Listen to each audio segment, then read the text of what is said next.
പണ്ടൊരിടത്ത് once upon A time ഒരു കഥ പറയട്ടെ. ആൽഫ്രഡ് ഒരു ചെറുപ്പക്കാരനായിരുന്നു. നല്ല സ്മാർട്ടായ ഒരു ചെറുപ്പക്കാരൻ. അയാളുടെ വിവാഹം കഴിഞ്ഞിട്ട് ഒരു വർഷമായി.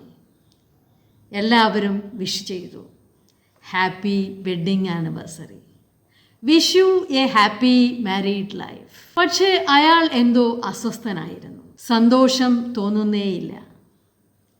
ഈ മാരീഡ് ലൈഫ് ഹാപ്പി അല്ല എന്ന് അയാൾക്ക് വ്യക്തമായി അറിയാമായിരുന്നു. അയാൾ അസ്വസ്ഥനായി റോഡിലൂടെ നടന്നു. അപ്പോൾ അയാളുടെ ഓർമ്മകളിലേക്ക് അയാളുടെ പ്രണയകാലം വന്നു.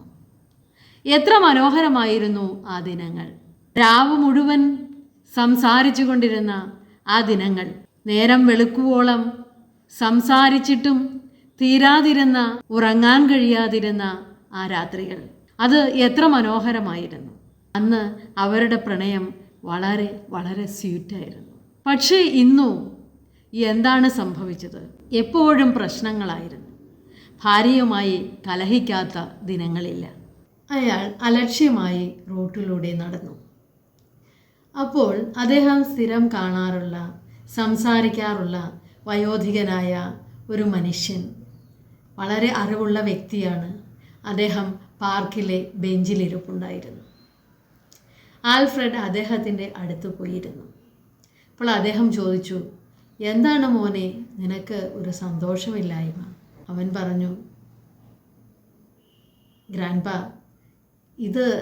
ഇന്ന് എൻ്റെ വെഡ്ഡിങ് ആനിവേഴ്സറിയാണ്. പക്ഷേ എനിക്ക് ഒട്ടും സന്തോഷം തോന്നുന്നില്ല. എല്ലാവരും പറയുന്നു happy married life, wish you a happy married life. പക്ഷേ എനിക്കെന്തോ married life is not happy. ഞാൻ എന്തു ചെയ്യും? എന്നും കലഹമാണ്, വീട്ടിൽ പ്രശ്നങ്ങളാണ്. ഞാൻ പറയുമ്പോൾ ഭാര്യ അതിനെതിരെ, ഭാര്യ പറയുമ്പോൾ എൻ്റെ അഭിപ്രായങ്ങൾക്കെതിരെ. ഞാൻ ആകെ അസ്വസ്ഥനാണ്. എൻ്റെ ഭാര്യയും അസ്വസ്ഥയാണ്. അപ്പോൾ ആ പ്രായമായ വ്യക്തി പറഞ്ഞു, വരൂ നമുക്കൊന്ന് നടക്കാം. അവർ പാർക്കിൻ്റെ ഗേറ്റ് കടന്ന് പുറത്തേക്ക് നടന്നു. അവിടെ ഒരു സ്ഥലത്ത് ഒരു സോമില്ലുണ്ടായിരുന്നു. അവിടെ മരങ്ങൾ അറുക്കുന്ന ജോലി നടക്കുന്നുണ്ടായിരുന്നു. അവിടെ ഒരു തട്ടിൻ്റെ മുകളിലായിട്ട് ഒരു വലിയ മരം കഷ്ണം കയറ്റി വെച്ചിട്ട് ഒരാൾ മുകളിൽ നിന്നും ഒരാൾ താഴെ നിന്നും വാളുകൊണ്ട് അറക്കുകയാണ്. അപ്പോൾ മുകളിലെ ആൾ വലിക്കുമ്പോൾ താഴെയുള്ള ആൾ വിട്ടുകൊടുക്കും. താഴെയുള്ള ആൾ താഴേക്ക് ബലമായി വലിക്കുമ്പോൾ മുകളിലുള്ള ആൾ വിട്ടുകൊടുക്കും. വൃദ്ധനായ മനുഷ്യൻ ആൽഫ്രഡിനോട് പറഞ്ഞു, നോക്കൂ, അവർ മരം അറുക്കുന്നത് കണ്ടോ? ഒരാൾ മുകളിലേക്ക് വലിക്കുമ്പോൾ മറ്റേയാൾ വിട്ടുകൊടുക്കും, ഇയാൾ വലിക്കുമ്പോൾ മറ്റേയാൾ വിട്ടുകൊടുക്കും. അവിടെ ഒരു പ്രവൃത്തി നടക്കുകയാണ്.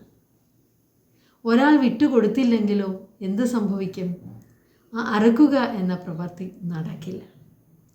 ഇവിടെ ഒരു പ്രവൃത്തി നടക്കണമെങ്കിൽ ഒരാൾ വലിക്കുമ്പോൾ മറ്റേയാൾ വിട്ടുകൊടുക്കണം. മോനെ, ഈ മാരീഡ് ലൈഫിൻ്റെ സക്സസ് വിജയ രഹസ്യവും ഇത് തന്നെയാണ്. ഒരാൾ ബലം പിടിക്കുമ്പോൾ മറ്റേയാൾ വിട്ടുകൊടുക്കുക, അയാൾ വലിക്കുമ്പോൾ ഇയാൾ വിട്ടുകൊടുക്കുക. എങ്കിൽ മാത്രമേ സുഗമമായി ജീവിതം മുമ്പോട്ട് പോവുകയുള്ളൂ. രണ്ടുപേരും അവരവരുടെ സൈഡിലേക്ക് പിടിച്ചു വലിച്ചുകൊണ്ടിരുന്നാൽ തീർച്ചയായും അവിടെ പ്രവൃത്തിയോ ഹാപ്പിയായ ഒരു ജീവിതമോ ഉണ്ടാവില്ല. ഭാര്യ ബലം പിടിക്കുമ്പോൾ നീ വിട്ടുകൊടുക്കുക. അപ്പോൾ സ്വാഭാവികമായിട്ടും നീ ബലം പിടിക്കുമ്പോൾ അവൾ വിട്ടുതരും. നിൻ്റെ ജീവിതത്തിൽ ഈ ആശയം പകർത്തിയാൽ തീർച്ചയായിട്ടും നിനക്ക് ഒരു ഹാപ്പി മാരീഡ് ലൈഫ് ഉണ്ടാകുമെന്നതിൽ സംശയമില്ല. ആൽഫ്രഡിന് ഏതാണ്ട് കാര്യങ്ങൾ മനസ്സിലായി. അവൻ പറഞ്ഞു, ഗ്രാൻഡ്പ, ഞാൻ അത് പരീക്ഷിച്ചു നോക്കട്ടെ. എനിക്ക് വിശ്വാസം തോന്നുന്നുണ്ട്. മോനെ, നീ തീർച്ചയായിട്ടും വിജയിക്കും. പരസ്പര സ്നേഹത്തിലൂന്നിയ വിട്ടുവീഴ്ച വിവാഹ ജീവിതത്തിന് അത്യന്താപേക്ഷിതമാണ്. തീർച്ചയായും നിനക്ക് wish you a happy married life. അവൻ സന്തോഷത്തോടെ വീട്ടിലേക്ക് ഒരു കേക്ക് വാങ്ങിച്ച് പുറപ്പെടാൻ ഒരുങ്ങുകയായി. Thank you for watching.